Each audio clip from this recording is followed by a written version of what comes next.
Hey guys, we're going to talk about titrations. Titrations is essentially the subject matter of chapter 7, and I want to kind of go over some things that maybe you never put together, because you've probably at this point in your college career done several titrations, and I want to go over how they work and why they work, etc. All right, so let's go ahead and begin with a really common example, an acid-base titration. So let's say you have an acid like HCl, and it's reacting with a base, NaOH. Now, if you remember, in an acid-base titration, an acid's going to give off the H+, the base is going to give off an OH-, essentially, and the H+ and the OH- are going to come together and pair up and form water. And then the stuff that's left over will be sodium and chloride. It's going to be liquid water, and this will be sodium chloride aqueous, meaning in solution, kind of like we talked about last week, the sodium is going to be nowhere near the chloride, really. When we say that they're aqueous, they're broken apart in water. Less than 7, and a base is going to have a pH greater than 7. And then over here, we're going to have a pH, although you will eventually learn that it's not always exactly this, because of the ionic strength, which we'll also get into. It's really close to about 7. So let's say you have a solution down here, and let's say it's an acid. Maybe there's some water in there too, and you're going to titrate it. Essentially, that means you're going to add a known volume, usually from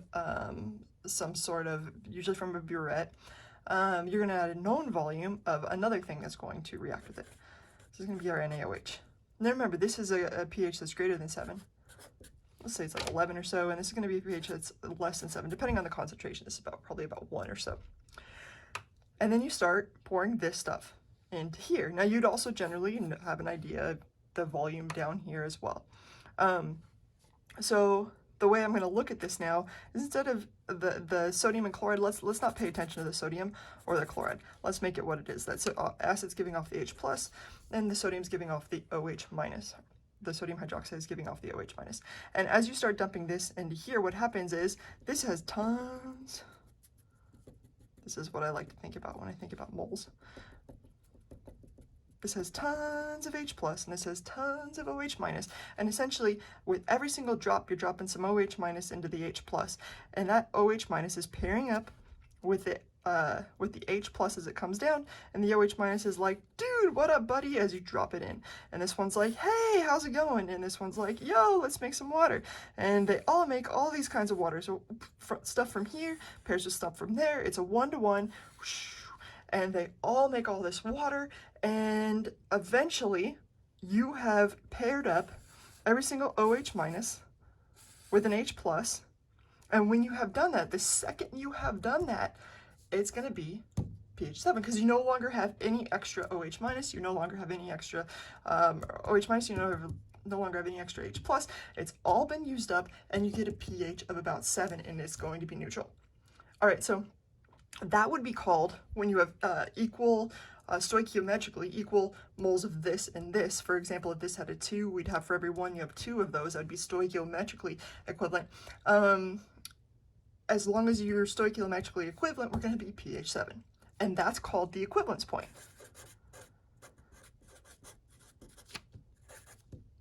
The equivalence point is when you don't want to say moles of acid equals moles of base, because sometimes you might have 2 of this. Instead, what we want to say for the equivalence point is that the reactants are stoichiometrically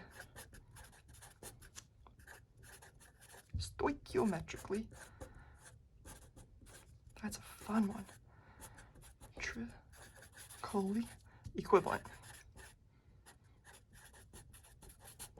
Cool. So that's going to be very different from the end point. Let's talk about what an end point means.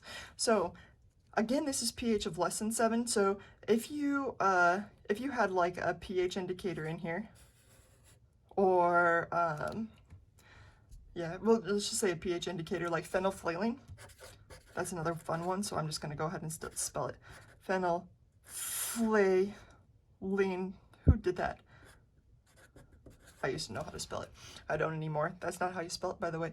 But you get the gist. If you put phenolphthalein in here, what's going to happen is it's going to be clear, because phenolphthalein is clear until about, I think it's about pH of 7.4. Anything greater than 7.4 will be pink. A really pretty color. Okay, so you put some phenolphthalein in there. So right now, as you have just HCl, it's clear. But as you start to add OH minus and they start to pair up, it's getting closer and closer to being pink, right? When they're at the equivalent point, guess what? It's actually still clear because it's a pH about 7. So at the equivalence point, it's still clear. But the second you add one more drop of OH minus, that pushes it over the edge of that 7, and it becomes 7.4, and then it turns pink. So the end point is the point where the indicator changes.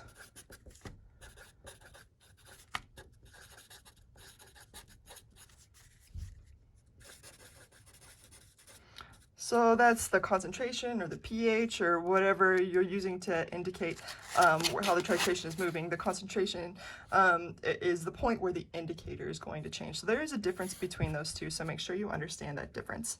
On a pH scale, let's go ahead and talk about what this would look like.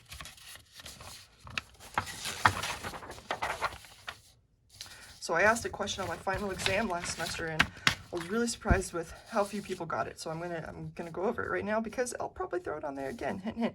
All right, so if you have a beaker and it's got HCl in there, and we're going to titrate it with NaOH, what's going to happen if you graph the pH versus the volume of the titrant that you add, in other words, the volume of the OH minus that you're adding. I asked, could you tell what was in this thing, because I drew it something like this. I asked if you could tell what you started with. Was it an acid or was it a base? Well, this started at a low pH, so this was going to be an acid. So the answer to the question on my final exam was it was an acid. So here it starts low, and as you start adding OH minus, it's going up, up, up, up, up, up, up, right? And then as soon as you get like, you're gonna get like half drops, and you can watch a video, I think I show you guys how to do half drops.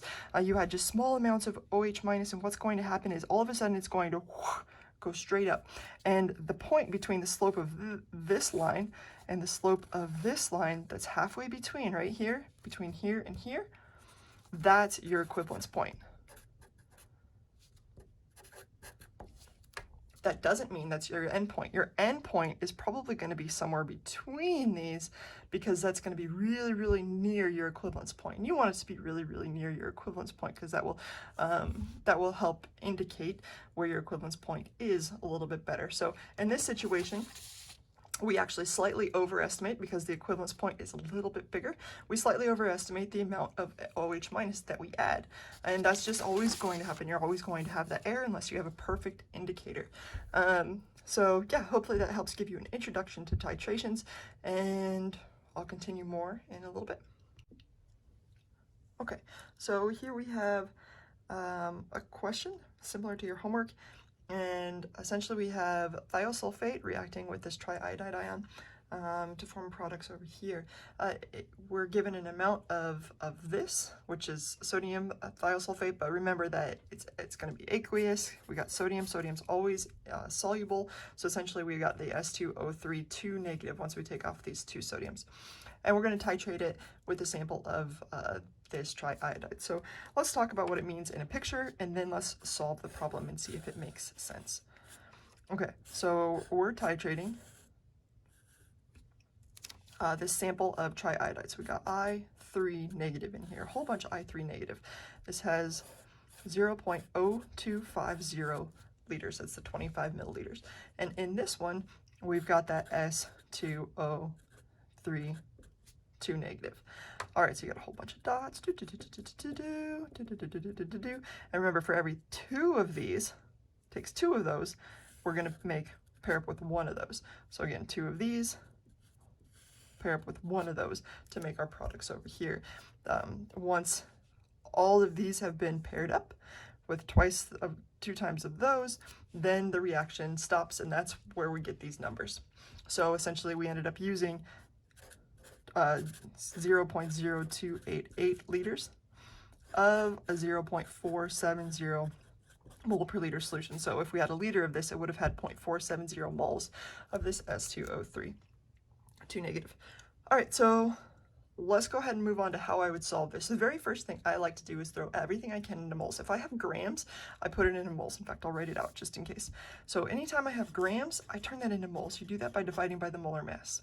If I have something that has volume, like liters and mole per liter, I multiply those together, and that gives me moles. So just like right here, anytime I see of or of a, I generally say, hey, is it talking about this? Are we talking about 28.8 milliliters of this solution? And we sure are. In that case, you're going to multiply these two together to get moles. Let me show you how we do that. Okay, so sorry, I screwed up per usual and wrote the wrong number down and got all the way to the bottom and was like, wait a second, what happened? These poor students. Okay, so again, we're going to take liters and mole per liter, and you multiply them together to get moles. So we know we have 0.0288 liters, and that's talking about the S2O3 2 negative, which we know a liter of that has a concentration of 0.470 mole of the S2O3 2 negative. So we just take this times this, and again, the liters will cancel, and you're left with moles. And that tells you how many moles you had up in this business, I don't know. And then you multiply them together, you get an answer that's 0.013536 mole of the S2O3 2 negative. All right, so that tells us how many moles are in here. But again, for every 2 of those, you pair up with one of these. So intuitively, if we have this many of the S2O3, that means we originally had to have had half that amount of the I3 negative. But it's not always that easy, so let's go through stoichiometrically how you might be able to solve that. So we got 0.013536 mole of the S2O3 2 negative. We know, again, that for every 2 mole, and this is where you could use any coefficients. If it was like really crazy reaction, if this was an 8 or this was a 12, it doesn't really matter. Just make sure you put the appropriate coefficients here. For every 2 mole of S2O3 2 negative, you originally had 1 mole of our I3 minus. When you calculate this out, you get an answer of 0.006768 mole of I3 negative. So that tells us how many moles of I3 negative were in there. Okay, once you have that information, you can solve the concentration because you know how many moles were in it. You know the volume of it. The question is, what is the concentration? Well, I3 minus concentration is going to be in units of mole per liter. We know the moles of the I3 minus. There were that many moles in this many liters, so our mole per liter will be 0.006768 mole divided by 0.0250 liters. And that will give us our mole per liter concentration. If you calculate this divided by this, and again, this one had 3 sig figs, we should probably have followed it all the way down from up here. Remember, these are stoichiometric coefficients. They have an infinite number of sig figs. There are exactly 2 for every one.